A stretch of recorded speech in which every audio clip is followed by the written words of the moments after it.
فرمایا یہ دونوں کلمے تمہارے رب کے محبوب ہیں، اللہ کو پیارے ہیں۔ یا رسول اللہ کون سے؟ فرمایا سبحان اللہ و بحمدہ سبحان اللہ العظیم۔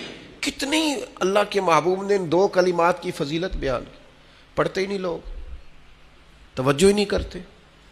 سورہ حشر کی آخری 3 آیات نبی پاک علیہ السلام نے فرمایا تم صبح پڑھو شام تک 70,000 فرشتے تمہاری بخشش کی دعا کریں گے۔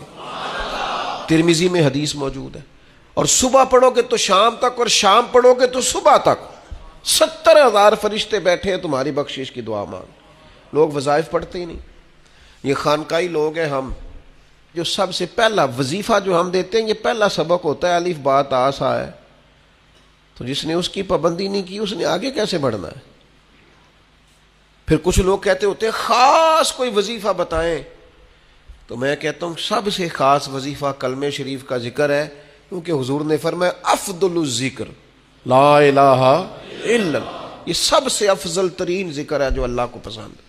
تو اب اذکار کریں، کچھ وقت بیٹھیں، مسنون ذکر، یہ تسبیح فاطمہ جو پڑھی جاتی ہے نماز کے بعد 33 بار سبحان اللہ، اور وہ بھی برسبیل تذکرہ عرض کر دوں ذرا صحیح پڑھی جائے۔